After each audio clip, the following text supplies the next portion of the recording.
Hi, I'm Anthony Netto from Stand Up USA. The big day has arrived. Your big box has arrived on a pallet, the Paramobile, and I'm here to show you how to go about unpacking and setting up your Paramobile. So it arrives on a pallet covered in cardboard.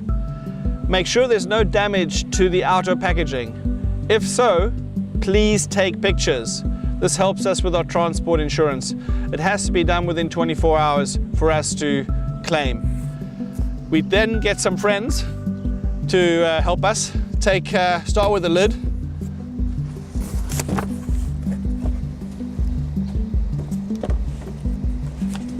There is also a packaging slip on top of the box that should have your address on, otherwise it wouldn't have found you. Then we literally pull the crate.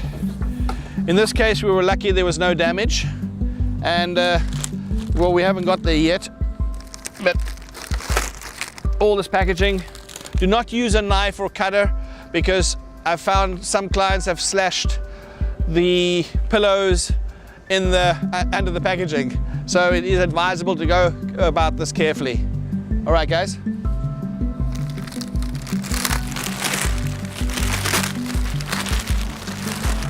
And if you do this one carefully, you can actually use it as a cover.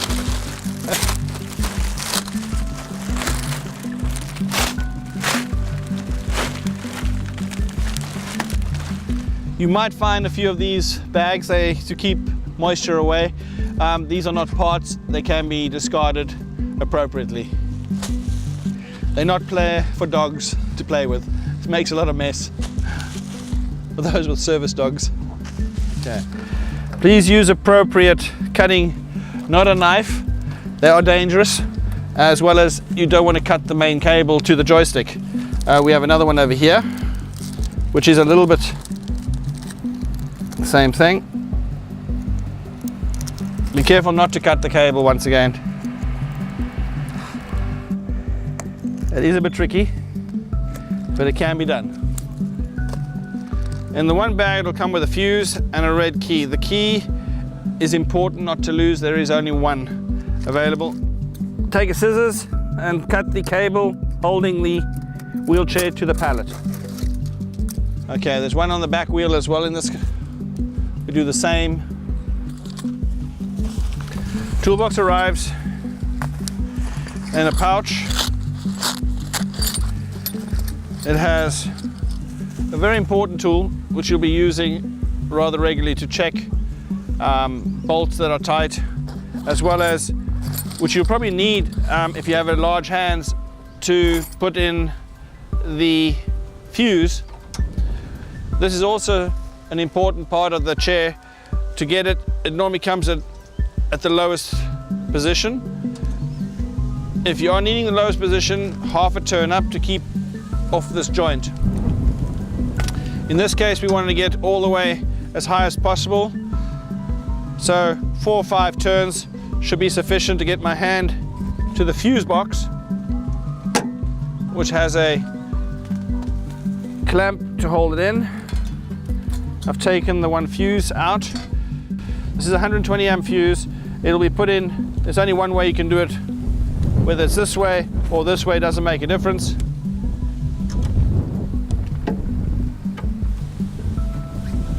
Make sure it's in properly, closed fuse box till it clicks. The key fits under this cap at 3 o'clock and turn it to 6 o'clock. Now your product is ready to turn on.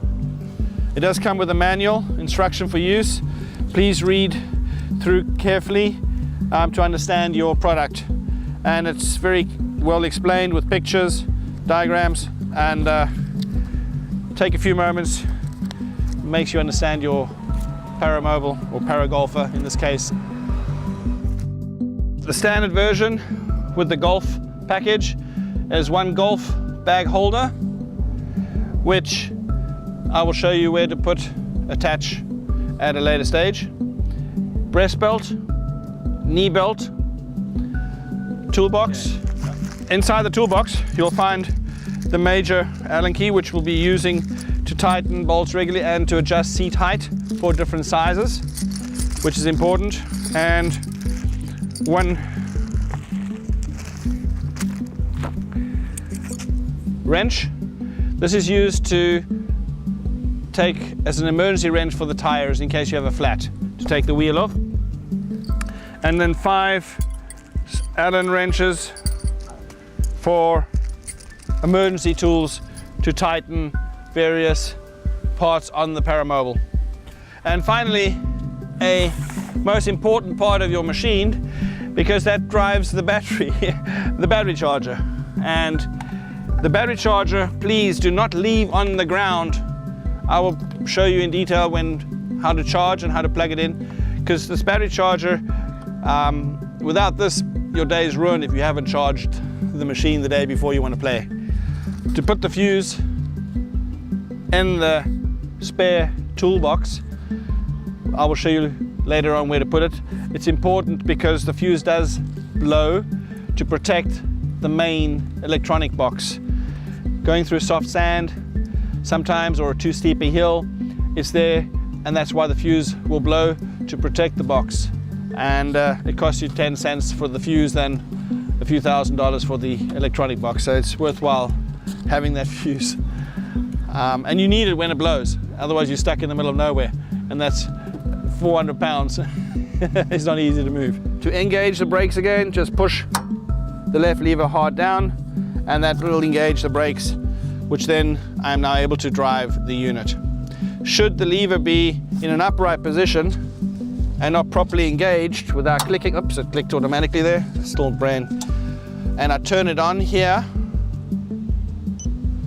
you'll notice the minute I try and it warns me there is something, and if I show you here by taking the foil off, it's showing a problem. That is because the brake is engaged.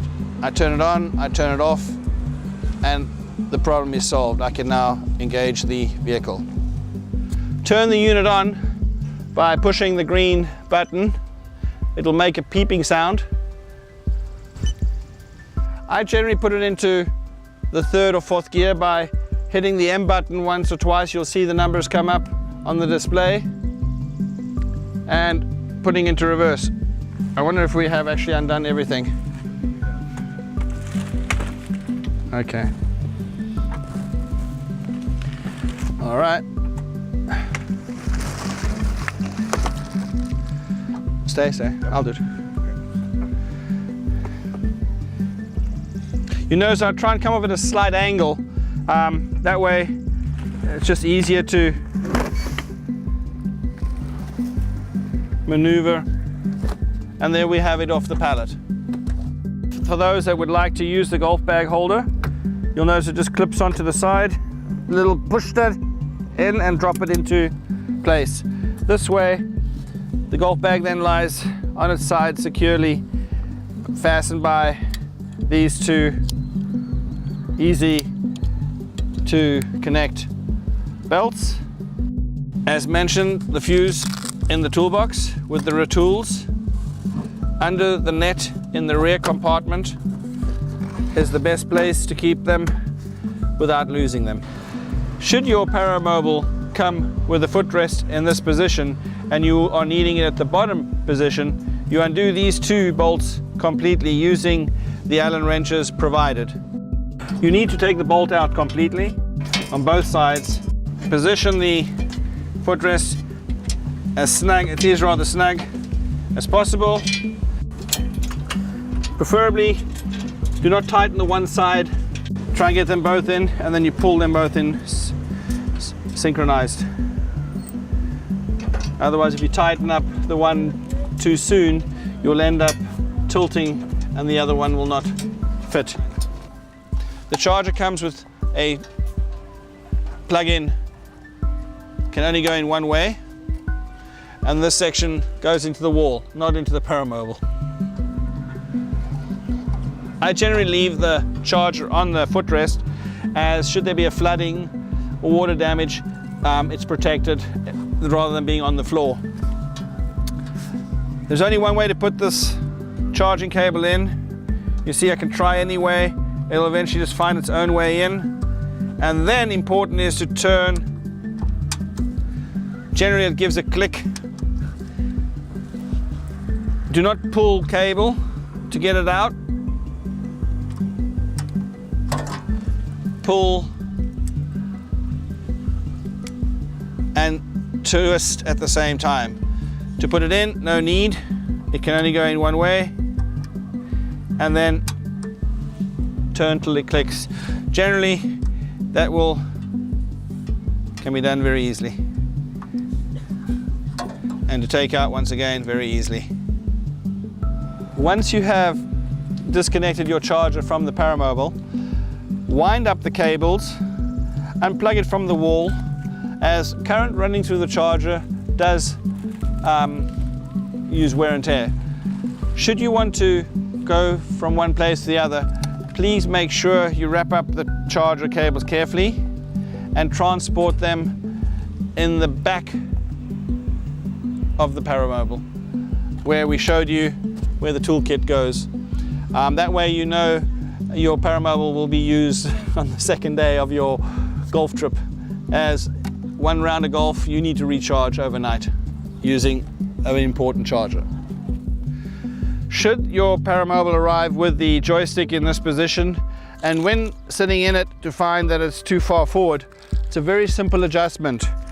Remember we showed you the tools, the emergency kit. It's the small Allen key. We stand the chair upright to a fully stance. You can see underneath we have 3 little Allen wrenches need to be loosened.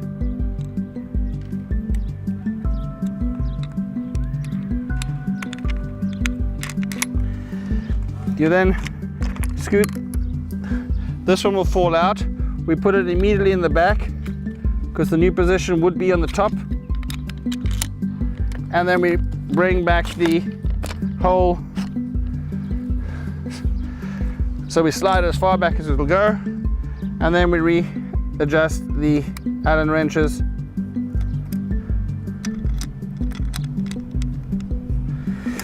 You won't get to this one, no need to. The 2 here will hold it perfectly well in position if that's the shortest distance you need. Just make sure that the top one is totally locked nicely. And in between, if we did not mention it, we'll mention it now. These side wrenches are always advisable to tighten on a regular basis. There's one on the other side as well as a very, very important Allen wrench here. Every now and again, in other words, before use, to get to these 2, you will have to adjust the chair height by going down to reach both the screws, and these 4 screws are vital. They do tend to come loose over a period of time. So before use, just test that they're not finger loose and give them a slight tug on both sides. Don't forget the one side. And that's basically now finally ready for play. Make sure you have enough space to clear the end, as this joystick does need to swivel back and forth when adjusting that. The other thing, because it has a swivel joint, over time they could tend to be looser than normal. Very simple way of doing that. Another again, with the other Allen wrench, you will find these little adjusting screws, and you'll find they need to be tightened every now and again. This is going to be part of everybody's learning curve. It's a trial and error. If this joystick becomes too wobbly, just tighten, as I said, by feel. If you tighten it too tight, eventually it won't move at all. You obviously then tighten it too much. So there's nothing worse than trying to steer a mobile chair, electric chair, when that joystick is on, because it's very sensitive, and because we want it to be sensitive. When I want to turn, I want to turn. I don't want to play with it and then let it come. So we've made it very, very sensitive. A lot of people that have these wheelchairs that they're used to, they go like this and it takes a few seconds to go. That would drive us mad, especially on the golf course. We want to go with the flow. All right, it's like getting a golf swing and then having too much slack here and expect you to hit the ball consistently. It doesn't work either. So what we've done now is we've tightened it, we've set the position of the joystick. We then turn it off, and you'll notice how we've managed to show you by putting the belt in the safety slips. Don't leave them up top because they could slide over. Okay, so this is an important safety factor. When putting your belt in, at least one side should be in. I personally just like the left side in, and I leave the right side for myself down here. I actually put it right down here because I've developed core strength. For someone who has no core strength, it is generally very important to have the belt like the position of the seat position. And I've even gone one step further, putting it over the top. That's also helped some players to have a little higher position. And they do that on both sides. And that way the belt will sit a lot higher on there. But they still need to lean forward, and we will be showing that today with Roger, the various ways of playing. Because if you're a quadriplegic, a paraplegic, and depending on where your injury is, or what type of injury you have, how much stability you have, it'll depend on how we loosen the belt and how we position the belt. Very important. So please take note on this, because if you use the belts that are too tight, you can't play. It doesn't make it fun. You're strapped in it. We tied in enough. This belt is there to keep you safe, but to give you movement. All right, before I go further, please make sure that by getting out of the chair, when you always make sure that the belts are in the right position, as well as that we are talking about the safety issue. You'll notice this has a tie down a plastic buckle. This buckle is important that it never gets too close to each other. That way they crush the safety issue, and that obviously then prevents it from holding the belt in position. You'll have a sliding effect. So once again, that little safety, it's good to know. It also looks tidy and keeps you safe. Now before I let Roger in, I'll make sure the machine is off. I will then undo the belts and put them over the outside. You probably want to readjust this whole belt anyway, Roger. So, and then we'll be showing how to do that. So before Roger even gets into the chair, I'll make sure that the belts are over the side, easy to reach, and that the positions are. I will also make sure that he has no chance of grabbing onto this joystick by moving it out of the way, even though he is coming in from the one side. And it's advisable to come in from the side that's more comfortable. So you might want to use this side and move it out the way so you have more clearance. Secondly, some people need to remove the one side. They do that by just lifting up the armrest, and that way they can use a transfer board if they need one. Roger is lucky enough to be able to unit jump in without it or with it? Okay, okay. I'll give it to me. It's easier that way. Now, the footrest does not tilt away on this version. One day we will have a new version, but that's a safety issue. And I'm making sure that Roger doesn't use this hand to grab onto the joystick.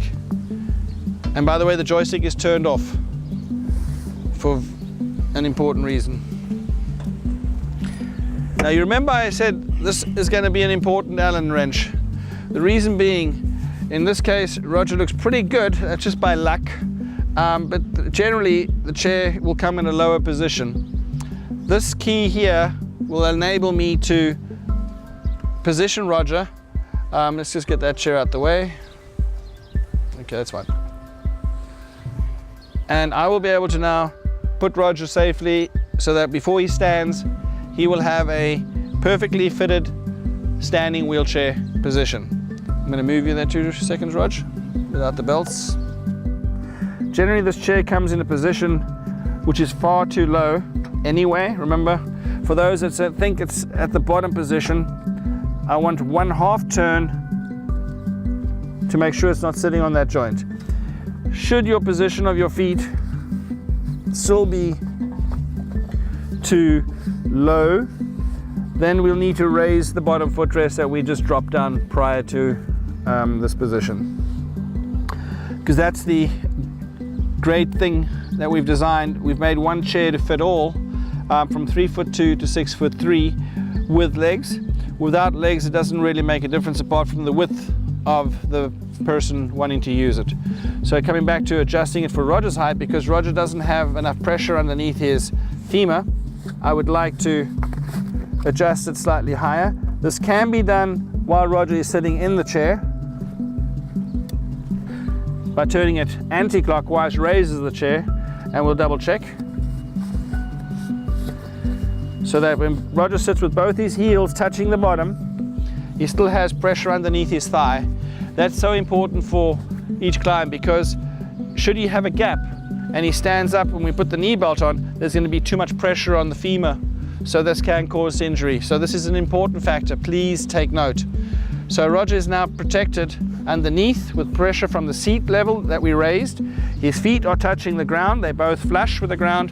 And now I will use the knee belt. Now the knee belt is generally too small when it comes in because it's in the smallest position. A little trick to save you lots of time. The side that has the flap, we undo, and I'll leave the one side in at all times. Don't lose the ring.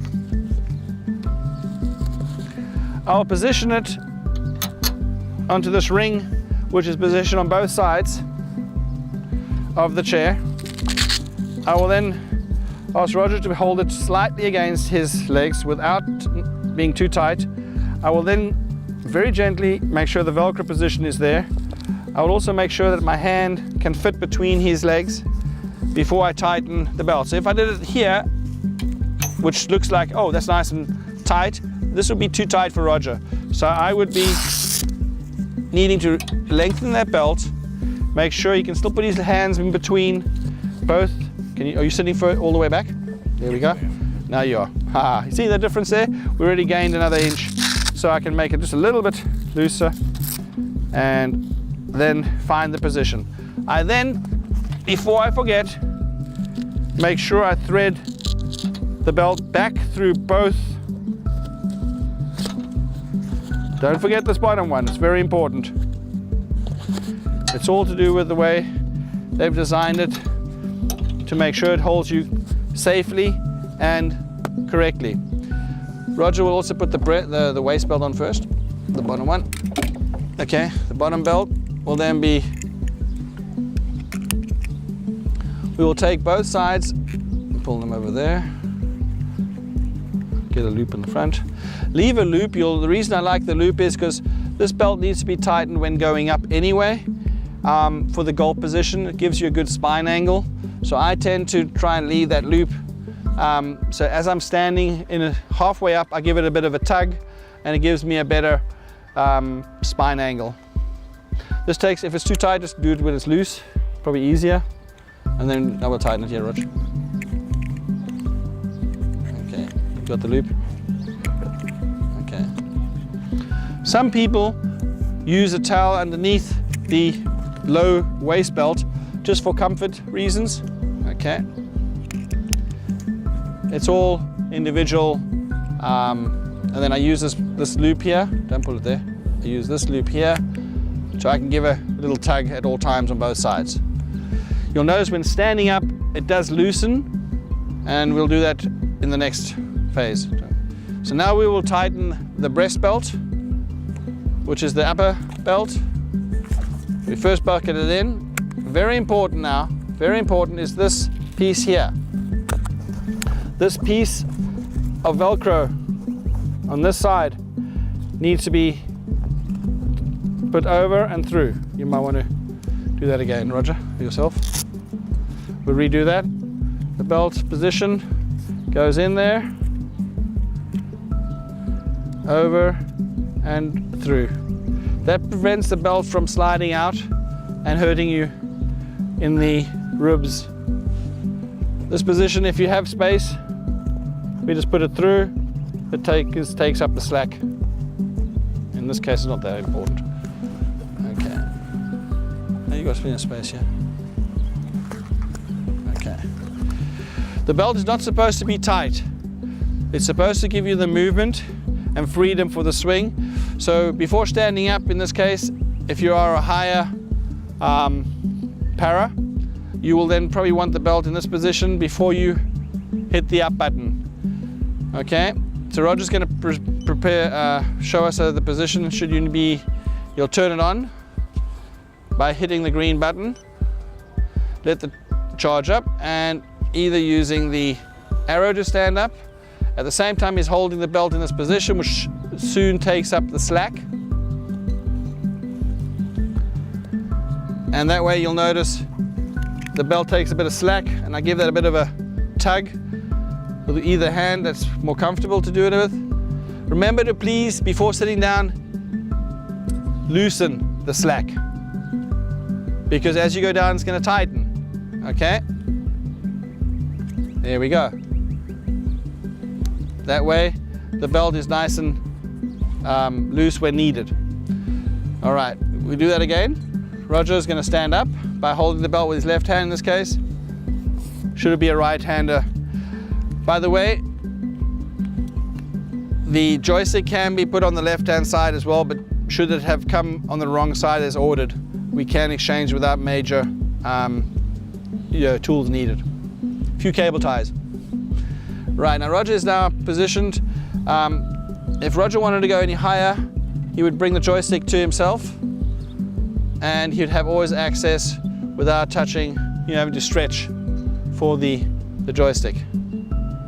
Go all the way up, Rog. How you feel? Good stretch. Gives him the ability to also do his free stretching before playing golf. It's advisable to do a stretch. Gives you better swing. There's two ways of standing up and sitting down.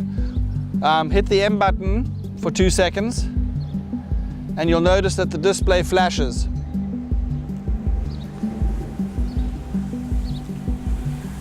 This way, you're now able to stand up and down just by pushing the joystick forward.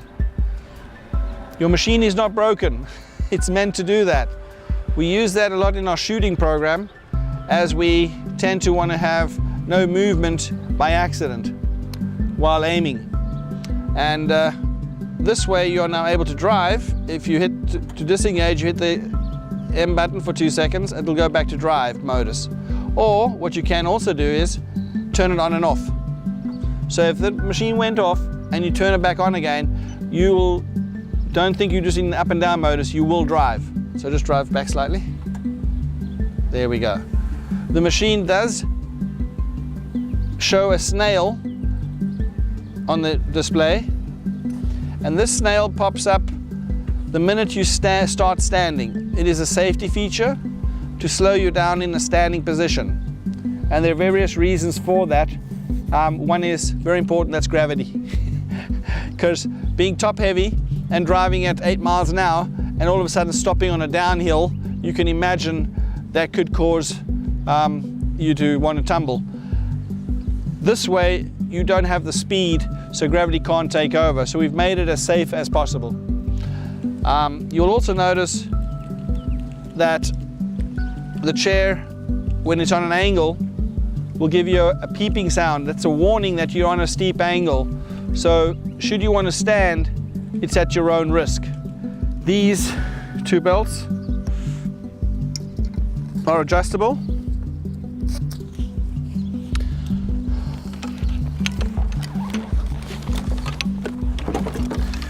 Now there are various size golf bags. This is obviously an oversized bag that I but will fit. So you just have to adjust and tie them. Okay, don't worry about it being perfect. You get the general idea of tying the bag onto the... I will advise you though, when you're playing with a friend, I generally always let him take my bag on his golf cart, because that makes it much more easier for me to get up a steeper hill. The more weight on the golf cart, on the Paramobile I'm saying, more weight on the golf cart than the Paramobile, because we are running on 24 volts and steep golf courses are taking a lot of strain. Not only that, on some of those hills I wouldn't even be able to get up to because the bag is weighing me too much down, so it's not going to allow me to get there. So I'll have to then take a penalty. So there's an advantage of playing with a friend and letting him carry the golf bag on his golf cart. Right, so on golf courses or when we're outdoors we get various types of terrain. In this case, obviously standing up and going down is literally playing with gravity. Now the reason that footrest does not tilt up is because we've kept it to stop me from going forward. So this has given us the safety reason that this is not able to pop away. But devil's advocate, we play it safe. We advise to always sit down when driving in uneven terrain. And when approaching a hill like this, it's more comfortable to turn and go down backwards. Make sure there's no water down there. All right, Roger, let's go down together.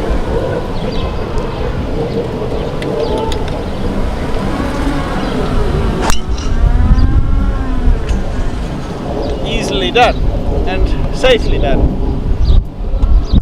Should I have a hill to go up?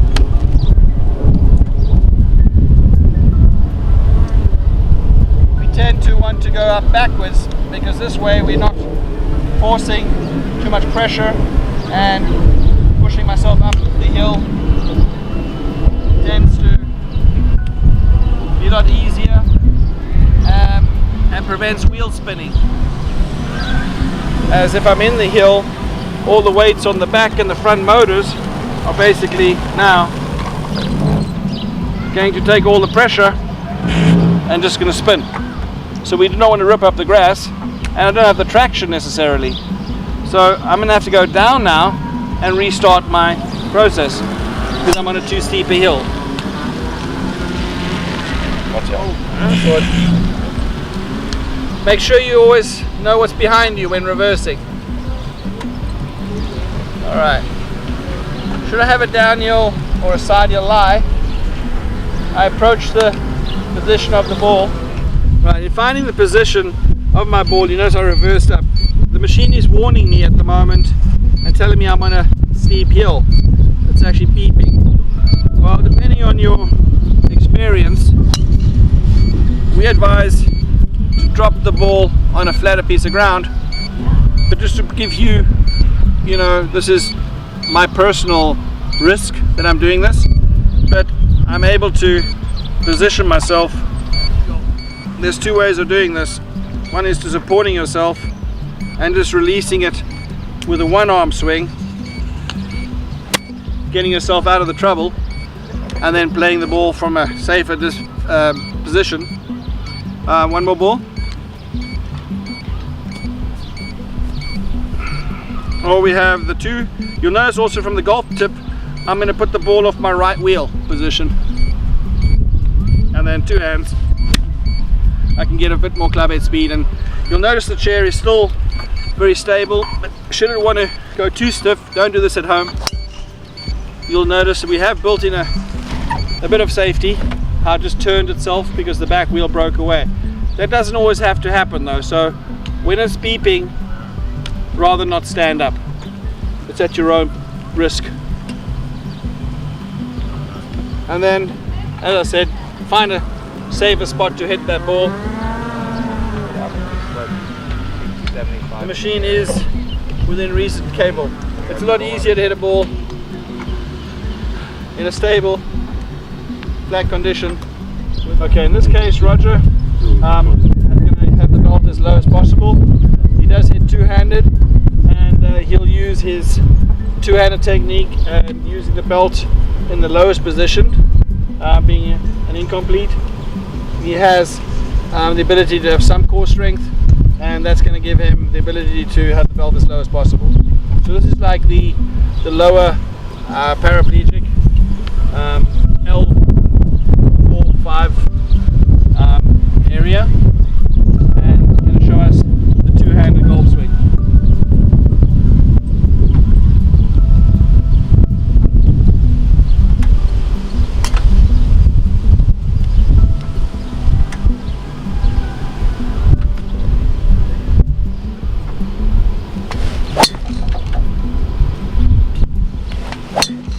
Thank you, sir. That way we reach maximum leverage with the grip position on the upright and the elbows on the body. We can almost say more fingers than hand. Give me a ball, please. You'll find a lot of people trying to throw or skim a stone or throw a ball, we throw it out the fingers. Well, we suggest throwing, there we go, he also wants to throw out the fingers. I didn't have to teach him how to throw it out of the hand. How many people are trying to hold a golf club like this? You know, and get club head speed. I get more club head speed in doing that type of shot. Hold on to that. And in that finger position, it's the same position I'll be doing when I'm playing with a two-handed golf swing. Likewise, when I'm playing, okay, I'll hit one if you don't mind. Can I hit it from here? You still okay? Just standing in front of you? I still want you in the background, Roger. You're right there. Okay. Yeah. I'll try and do the slow-mo and getting the feel on the backswing, using my wrist, coming down and releasing my wrist. I'll try and do that slow motion. And that way it's easily launch a ball well over 200 yards, even when I'm slow motion. Obviously I speed it up, I just get more length, but I still have to have the right rhythm. But the trick is to feel that the club is always balanced in your hand. One more. Right there, that should be perfect. Thanks. Marcus. Same thing. Go down, back, reach, through, release. I'll speed this one up. All I did was reach more length, and I wasn't trying to kill the ball. I wasn't trying to crush it. I do that every now and again when I got a par 5 and we go for it and hit it and pray. But that way you've easily got a ball well over 260, 270 yards straight down the middle of the fairway, and that's every golfer's dream, to keep it in play. And what we did there was we gave Roger more support. He's pretending to be what we call a quad. Now just put your one hand down, you'll be holding yourself up there. You'll probably find that ball is too far from you, correct, Rog? No, stay there we are. I want to show the difference. So you might want to have the ball further left and higher and closer. So your ball position will probably be, left and here. Okay? You'll do a vertical swing. That was perfect. I'll get out of the way. One moment. And action.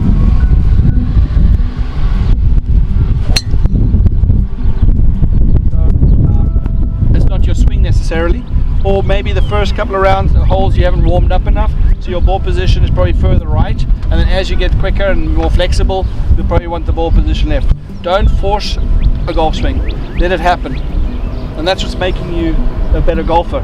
And you know, at the beginning of the day, if you don't do your stretches, you'll find there's some really good stretches. Before you hit balls, you probably need to hit less balls and get the same results.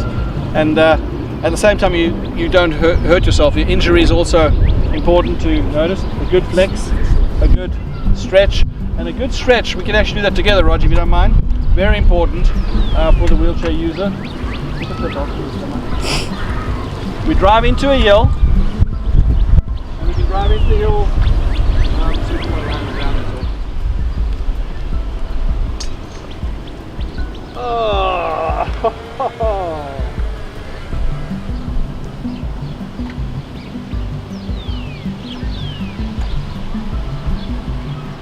This is so important to do these stretching for a paraplegic.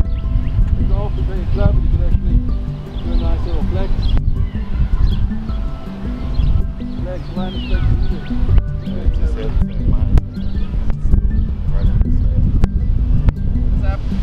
So before Roger gets onto the green, you'll line up more or less parallel to that club that's lying down to the ball, and you'll watch his foot rest.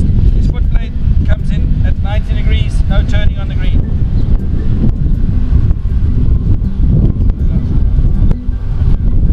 Now, he'll use the club to pick up where his caddy would help him. Should the ball be in the wrong position, all we have to do is position the ball. We're not going to start back and forth, okay? We're playing friendly golf. We're learning. And if you are going to play for money, learn to drive right at the ball the first time. I'm dead serious. Etiquette, and if you want to play and learn to play from, with the ball, play the ball as it lies, practice before you get to that level. Otherwise, we just bump the ball and we're not going to count it, okay? We're playing for fun. Good. I'll get out the way, and hopefully the caddy lined him up properly. It's always the caddy's fault, remember? That was just too hard. That was a good line. Good line, caddy, good line up, good putt. Goes in the hole. Right. After putting in the hole, sit down. Drive off very slowly with a slight turn.